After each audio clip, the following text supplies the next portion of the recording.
So come on in, take a sip, and let's wind down. It is a Saturday, and we have a Saturday Guardian to get into. And we may be nearing the end of the Guardian Quick Crossword dimension. Maybe, maybe not. I have yet to get into the poll. I was going to give it until Wednesday or Thursday of this coming week to see how we're doing on whether we want to move up to a cryptic or something. But in the time being, I'm just enjoying every day with it. So it's quite okay by me that we continue. Always your choice. But today I went down to the bodega and I was able to get my hands on this 2018 Viña Albali. This is a Reserva, and this is so pleasant. I'll recheck temperature real quick because that's where it was at earlier. But yes, we are still at 15 degrees Celsius. So right at about 60 degrees Fahrenheit, which was the perfect tasting temperature for this. On the nose, it is red and black fruits. It is as if there are like vanilla bean pods in the glass itself. It's as if I'm sniffing this out of an oak bowl or a glass made of, I don't know, a goblet made of, carved of oak here. It is oak, vanilla, and red and black fruit. It is choral. I mean, we're talking as in everybody in tune from the sopranos to the basses and everyone in between, the tenors and the altos. Everyone's in sync. It is just such a beautiful thing on the nose. Again, on the palate, 15 degrees is perfect serving temperature here. It is exactly in the middle on the tannin and soft scale. Slightly acidic, beautiful finish, zero aftertaste. Gorgeous platinum halo here against the white backdrop. You can read the keys, you can tell the time through it. It's not gonna function as a secondary Bluetooth manufacturing device for you. You'll keep your pearly white smile. But what a fantastic wine. This is the first time I've seen it in a 2018. I've had the 2019 and the 2022. But the best one I ever had, we're talking ever had, was about 4 years ago. I came across a 1995 in the cellar of the hotel where I was living. It was an art hotel in Ida Oberstein, Germany, near Trier and Luxembourg, in that area, in the Nahe wine region, not too far from the Mosel region. And I contacted the owner of the hotel, who lived in England, but who was also from Germany. Very interesting. And she said, "Oh, yeah, of course, Christopher, you can have it." I'm like, "Well, thank you." So it was very nice of her, and I'll never forget enjoying that. And it was just perfectly stored down in that basement there. But what a wonderful wine.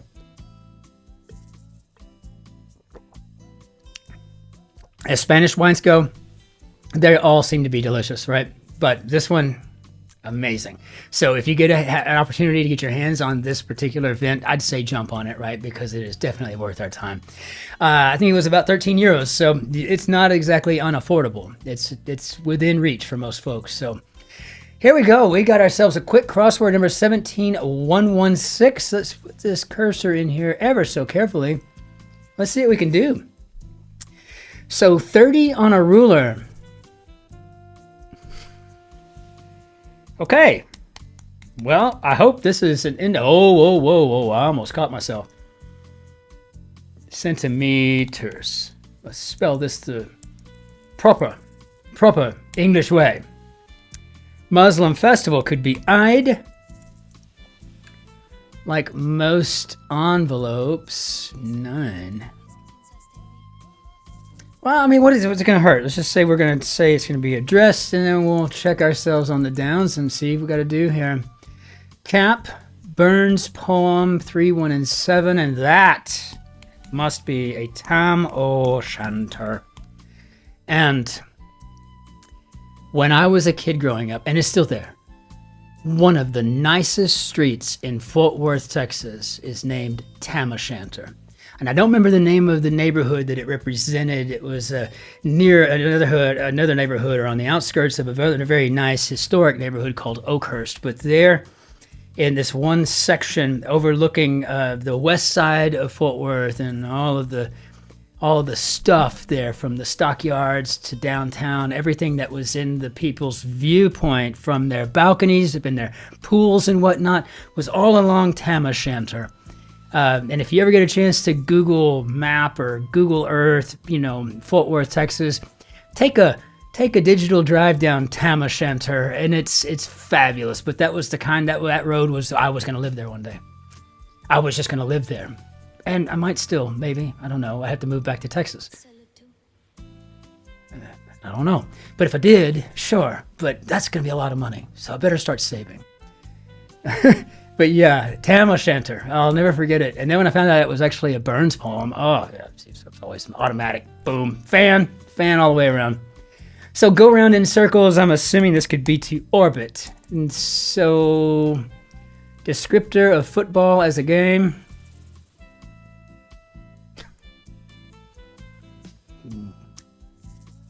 Back, forth. I don't know. I have no idea.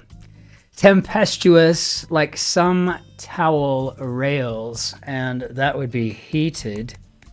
And I do recall every time I have stayed in England and not stayed in a hotel, and this is quite numerous. I've stayed in a number of places in both Oxfordshire and Cambridgeshire when I'm visiting various hospitals and doing inspections and whatnot. And I always find myself trying to find one of these little farmhouses or something that's an Airbnb, kind of thing. I really enjoy that, but I always love how they list everything as rads, and everything is unplugged from the walls at all time. You only plug it in to use it, then you pull it back out of the wall, and I guess it's a safety feature. I'm not sure, but everything where I live, everywhere I've lived, is always plugged in. There's never a time it's not. I don't ever unplug something unless I need the plug for something else, right? I don't even imagine. But it's one of those things that I would call in American vernacular quaint, but I would never say quaint in British vernacular. I know better, but it's cute and it's cool. And I love knowing that the rads, this is the button for the rads, and they're always so kind and generous with the explanations, etc. And unlike American Airbnbs or whatnot, the Airbnbs that I've stayed at in England typically don't give you a list of chores to do. And then while you're here, I would like you to go and do the laundry, and I'd like you to do the dishwasher, and I'd like you to mop, and see if you could clean out the gutters, that'd be great. No, nothing like that. Nothing like that in England. Very nice. Very clean, just very kind people. So again, I don't know at all what this descriptor of football as a game is. Hazel, as an example, I don't know, 4, 3, and 5, nut tree maybe? I don't know. Festive film of 2003, and I think we're talking about Elf.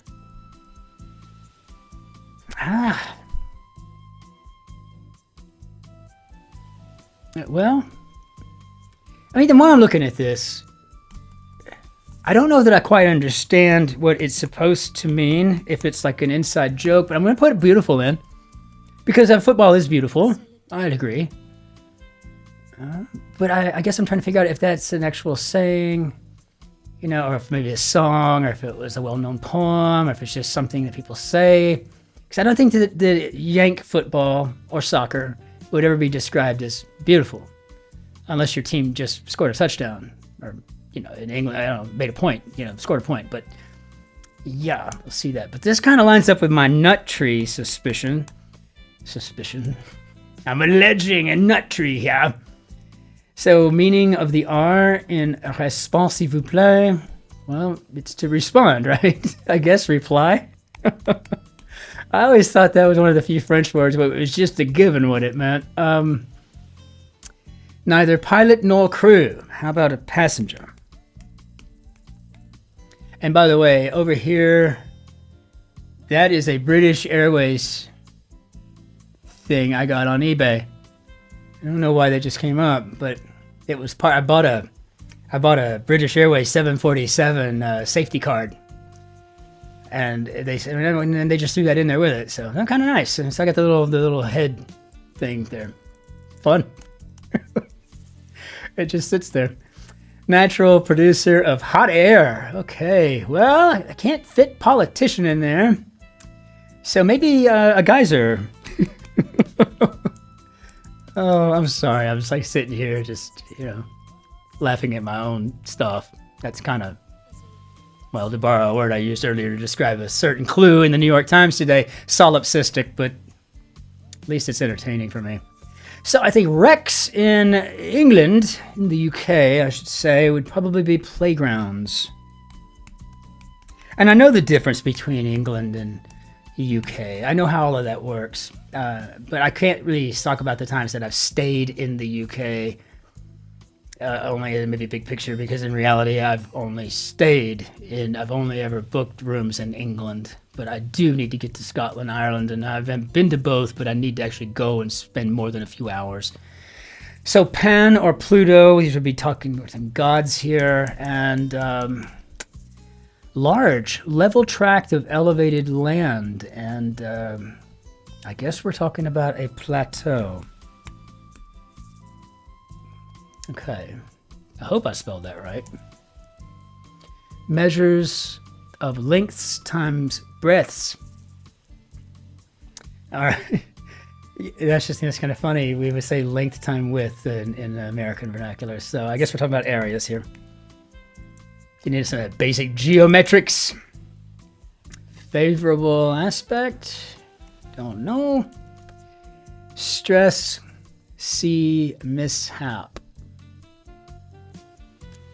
So the two E's are used, and so therefore, so maybe emphasize. Oh, I almost hit myself up there. Let's get that S in there where it belongs. We don't want to Americanize this one. No, not at all. So a favorable aspect could be an upside. Don't you love the people who always find an upside on these things? Right after Hurricane Katrina, I had just gotten back from Iraq, and I remember there were people on their front porches in New Orleans, Louisiana, sitting there. Their entire city had been flooded, but they were sitting on their front porch casting a fishing rod off their front porch, and they were thinking they had it pretty good. They didn't have to go far to go fishing, right? They just walked right out the front door and they could go fishing. And I thought, well, that's a way to look for the bright side of things. Always look on the bright side of death, or whatever Eric Idle's song was. Was it The Life of Brian, maybe? Basin, wave, or power. So maybe tidal. Oh, what is it? A great grid. It's got a nice little canter to it as well, just like the New York Times did today. Very nice little gait. Not quite a gallop, but getting there. Playhouse, and I guess we're talking about theater. Oh, Perdition, Kathy Bates film. Oh my Lord. This was that movie that, oh boy. And poor Jimmy Caan and his feet. He broke his ankles. Ah, gosh. Ooh. Let out, maybe to release. And styrite swan. How about a pen? And redundant. Not called for. Maybe unnecessary.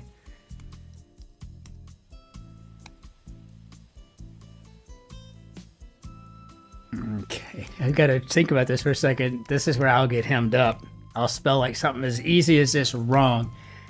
So, quick says centimeters, adjust pen, orbit release, heated upside, elf, passenger, nut tree, playgrounds, plateau, geyser, reply, beautiful, eyed, theater, misery, title, emphasis, and unnecessary, and God. Okay, moment of truth time. Let's see what we've got. Come on. I'm trying to prove my worth here. And I don't see any holes here. If you do and you want to crush my spirit, please feel free. Just jump right on in there and leave a comment below. In the meantime, my absolute compliments to the setter. Well done, sir or madam. Bravo. Brava. I don't know which one to send, but well done. One of these days, maybe I'll get a chance to interview whoever you may be. I'd love that. I'd like to think you're a lot like Ludwig, you know, like maybe you're a twin to a detective or something. While you're not setting grids, maybe you're fighting crimes or something. So we'll see what we can do with that. Let's go ahead and bring down Bannier d'Adieu. And again, this is a fabulous wine. If you get a chance to have one, please do. I also just got these in the mail. I'm pretty excited about it. They're just these little all-weather decals, and they just say, "So how do we do, Bob?" Which is something that I don't really get to say much on The Guardian Quick, because you don't have a little song and dance at the end of the grid like you get in the New York Times, and I always just end the grid by saying, "So how do we do, Bob?" And then dun dun dun dun dun dun dun. So kind of some fun stuff there. But if you want one of the decals, by all means, just my address, my PO box is in the description below. Shoot me, write me a postcard. Just give me a return address, and I'll send one right back to you. And enjoy. And if you like what we do on this channel, you want to support us, then please do think about subscribing. Give us a like. Always love hearing from you. I heard from Andrew and Neil overnight, Musty and Mr. Mifune. Always helping me out, and it turns out that I really missed out on a Topic candy bar from the day. I even got to see one of the commercials, so thank you for letting me in onto a little bit more of the culture that I'm trying to learn as an absolute Anglophile. So cheers. With all that said, we'd love to see you over in the Super Solver community as well. Just consider it. Just would love to see everybody come together in that regard, and would love to start doing some face-to-face video calls, maybe bi-monthly, something like that, maybe every other Sunday or whatever, and just hang out and kind of chat for an hour or so. That would be kind of fun for me, and I'd love to get to know everybody better. Kind of an Ask Me Anything session, which would be great. In the meantime, until I see you next time, ich wünsche Ihnen einen schönen Tag noch, and be good to the person behind you in line. We could all use a little bit of a boost in that regard. And until I see you Monday for the next Guardian Grid, and potentially some big changes next weekend as we may be moving to the cryptics, to the quick cryptic and the other one. I can't remember the names of these two, but I'm going to start maybe doing those along with the Everyman, perhaps. We'll find something we'll be doing to make a change pretty soon. But as far as leaving the Guardian Quick Crossword, your call. It's your vote. You let me know. Be well out there. We'll see you on the morrow. Cheers.